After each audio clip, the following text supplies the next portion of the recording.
celebrating the power of possibility. I'm Mark Pancratz, and I believe anything is possible.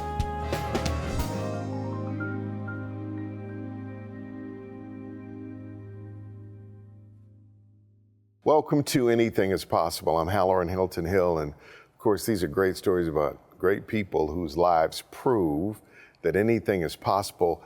My guest today, Mark Pancratz. Thanks for joining us. Thanks so much for having me, Hal.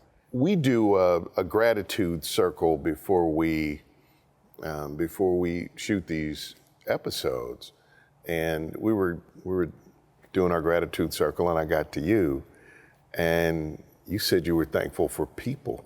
Yeah. Good and bad. Yeah. And I thought that might be a great place to start our conversation, because you care about people. You're a coach. Yeah. Why'd you say people, good and bad? Well, I feel like the Lord's put me here to help people. It's not me to decide who that is. I can't decide walking down the street or somebody in our financial practice or somebody I coach or somebody I interact with, are they good or they're bad? Okay, I'm only gonna help people that I perceive as good or that align with my way of thinking. I'm just here to help people. And it doesn't mean I'm gonna agree with them all the time, but I can love on them, I can respect them, I can treat them with kindness, and try to help. And I feel like it's the simple stuff like that that can hopefully create ripples in our community to make impact. And I think the best way to make impact is through helping people. What brought you to being that kind of a man, and how does your faith journey inform that? Because you're like, this is what God has called you to. So yeah, maybe we can jump in there.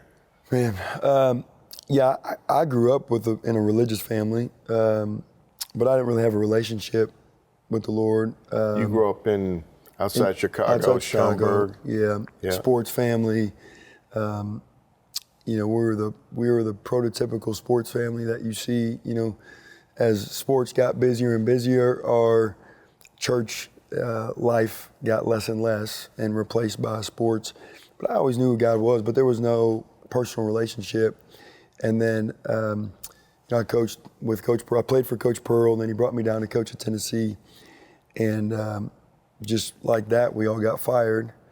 And during that time, I had started dating my now wife, Brooke, who had came up in the church and had a relationship with the Lord. And her father-in-law really started to impact me, not by what he said, but there was just a presence about him that, like, the stresses of life didn't really bother him. Like, he just had faith. He just knew everything was gonna be all right. And he just smiled and impacted people, and I was intrigued. And so I started to learn more and getting closer and closer to the Lord. And then all of a sudden, Tennessee, we get fired with Coach Pearl.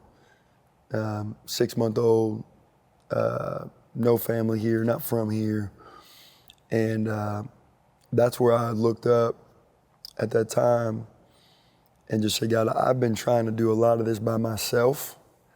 I was the hardest worker, in the gym early, on Coach Pearl's staff, 5 a.m., sleep at the arena. Like, I was just that guy.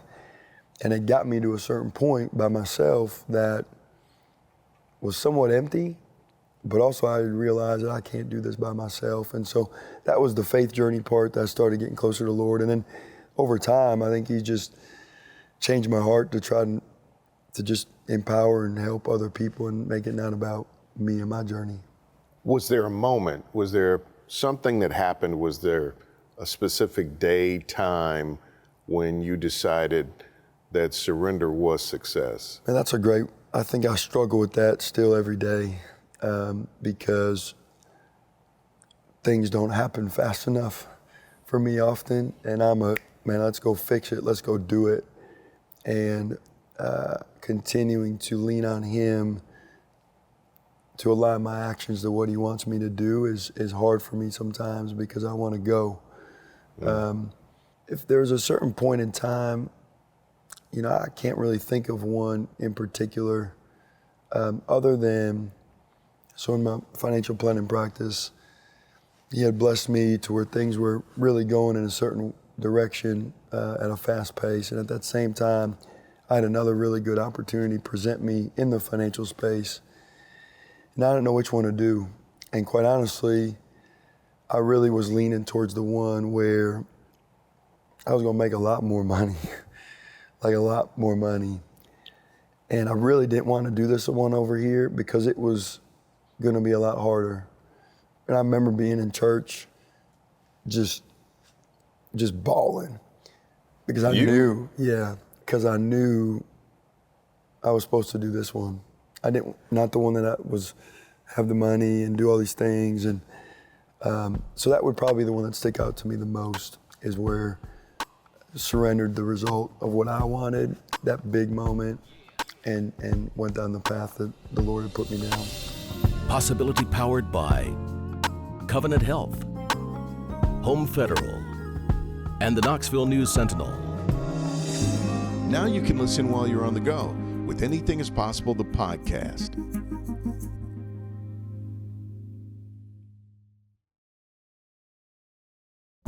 Let's go back on the journey of your life. When I was taking in your bio, Chicago and Knoxville are two radically different places. Whole different vibe. How many siblings? I'm the oldest of four, so 2 brothers and a sister. When did you find your love for sports? You said you guys were a sports family. Yeah, my dad's 6'10", played at DePaul, and my mom played volleyball at DePaul. And so my dad, his best friend was Dave Corzine, 7'1", played for Chicago Bulls. They went to high school together. So imagine being in high school, you're playing against a 7'1" guy. This is in the 70s, 7'1" and 6'10".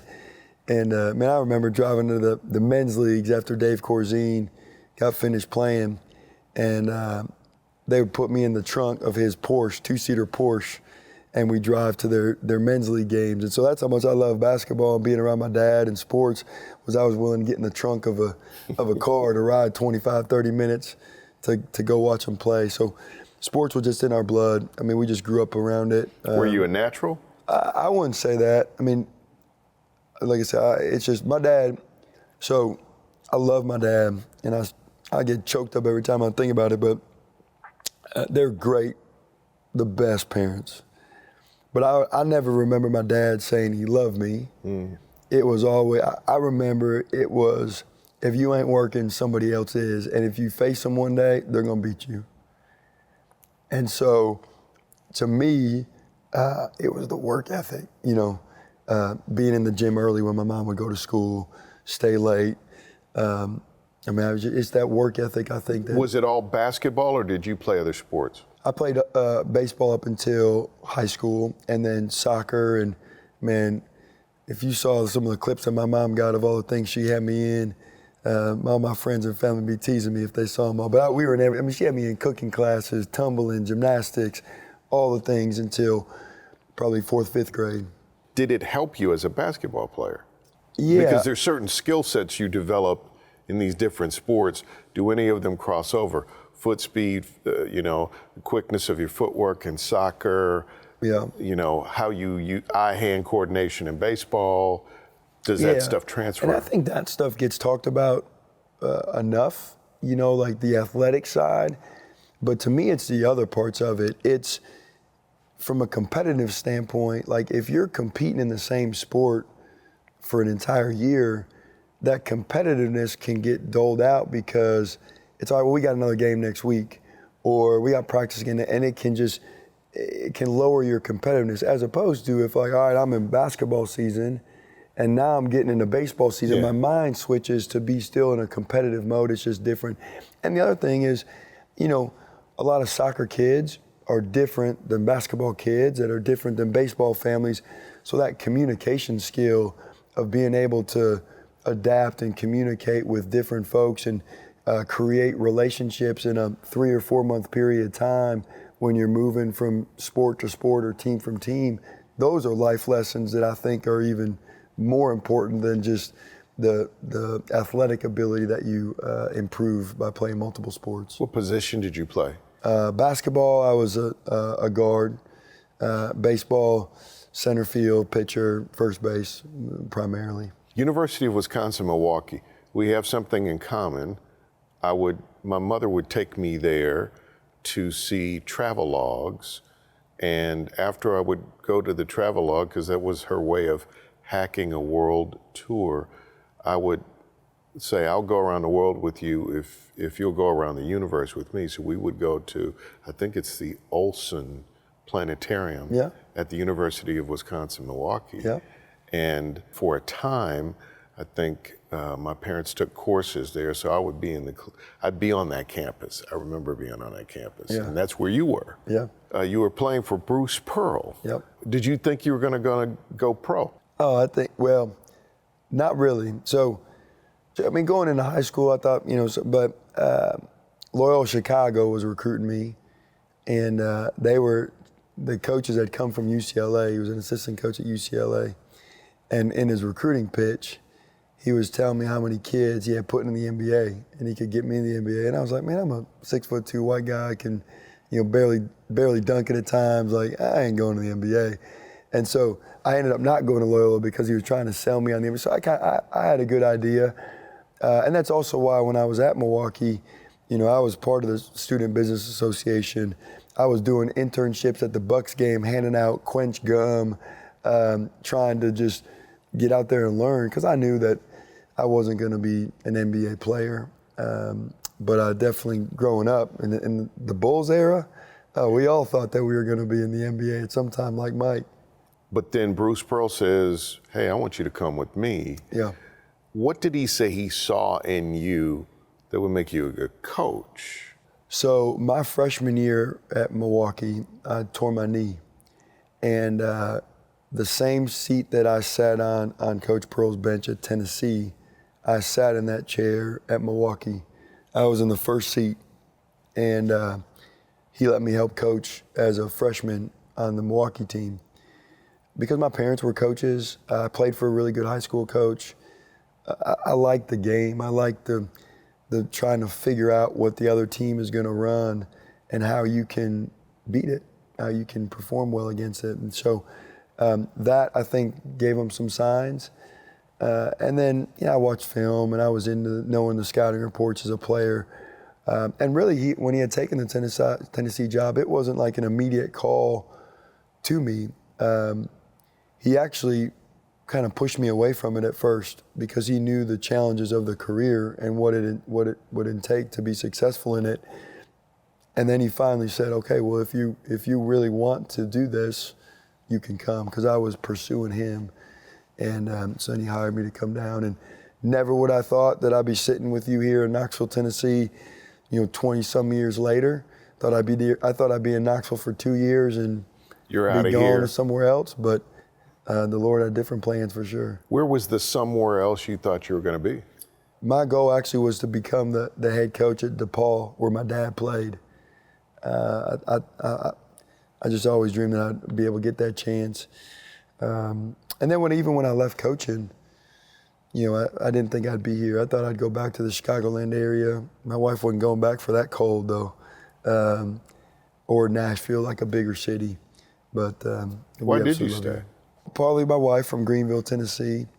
And then I think looking back, you see kind of Lord's fingerprints on things even before you knew what he was doing. I think here, when I left coaching, it was really, really hard because my identity was in basketball. And there's a lot of people when I was at Tennessee, I could call and I could say, hey, Al, this is Mark Pancratz.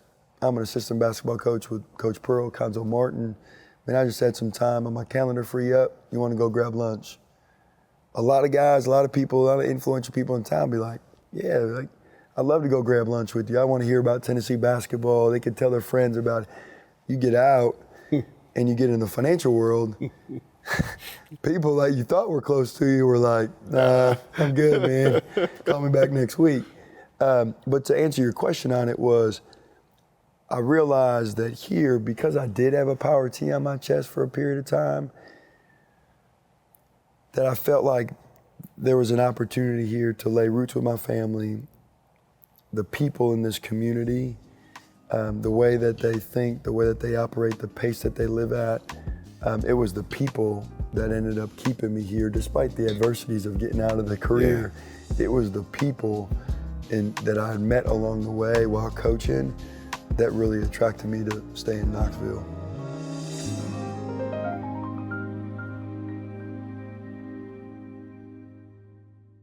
Now, take us with you with Anything is Possible, the podcast. Stream new episodes weekly wherever you get your podcasts.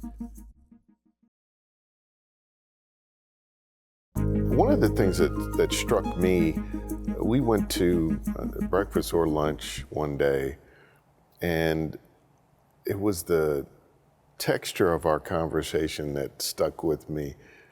You were like, man, I want to be an even better man. I want wisdom. Yeah. We had this conversation, and to me that was really interesting and different, because most people are, transactional. Tell me about this desire to go deeper, because you're in the financial services industry, and your business, Axiom Wealth Management, is doing really well. Yeah. But you don't seem like a typical salesman. Yeah. So, back to my dad and my parents, my dad, I was over at UT yesterday, and I went up and gave a hug to one of the janitors that has been there since I was there, 20 some odd years ago. Because, people just matter. It's not, we all run businesses, right? So there's a level to it where you have to make some good business decisions, but it's about people and hearing their stories. And, if I can learn from people, like my Bible study is, 4 guys that are, late 50s, mid 60s, and a couple of us that are in our early 40s.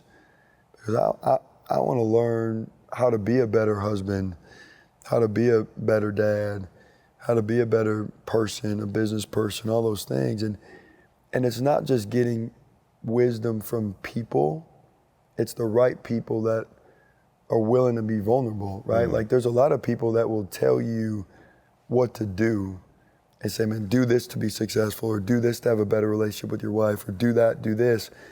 But you and a handful of other people that I admire so much, they're willing to be vulnerable about, hey, don't just do this, but also don't do that, because here's what I did and it didn't work out. Yeah. And so your humility in the way that you share that wisdom is just, man, you gotta try to grab as much of that as you can, because you become better that way.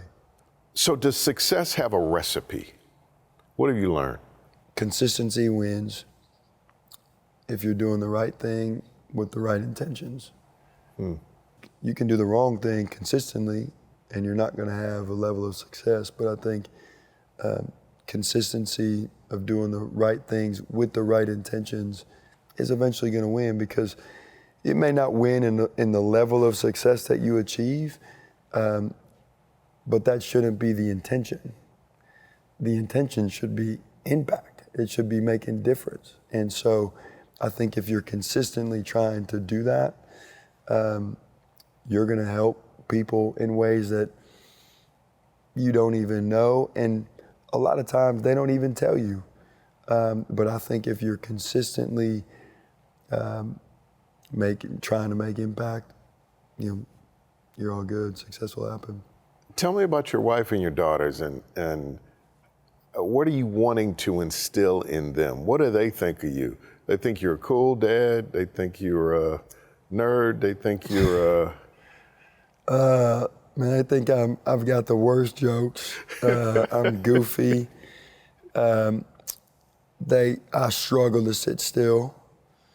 My wife was always reminding me of, we talked about it our last time when we had breakfast, Sabbath. We're trying to rest, not just body but mind.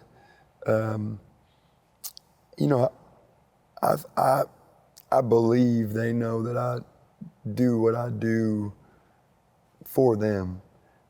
If they had to describe you in a word, how would they describe you? I got 3 different girls, like they all think different. Probably goofy. It's funny, like one of their teammates was in the truck the other day. I was driving her home from practice, and she was like, "Coach Mark, I didn't know you're this crazy." Because I'm rapping with the music that they're singing to, like we're dancing in the car. Like I'm usually not like that, so I think they would say I'm pretty goofy. Why do you still coach? I got out of college coaching because,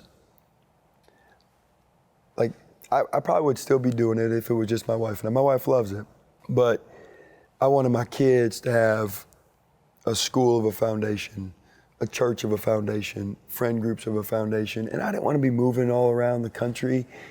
But I love the impact. I mean, and those years are just, I mean, they're like clay. I mean, they're just being molded. And I just love being able to see them smile. And I love the challenges that they face, the hardship, like seeing a kid cry, like that's actually good. And I'm excited. And I'm excited that I get to be there to put my arm around them, to help them get through that and learn from it, to become better future wives, business people, educators, whatever they want to do. I mean, so much of my, impact or success, whatever you want to call it, happened because of how youth sports molded me. And I just see that as an opportunity to help. I guess we come back full circle where we started. Yeah. Where you started with gratitude, you were grateful for people, good and bad, and that you were called to help them. And coaching and being a dad and being an important member of our community allows you great opportunity to help people. Yeah. And that's a whole different kind of possibility. Thank you for being here today. Al, thank you so much for having me, Al. Thank you, as always, for everything that you do.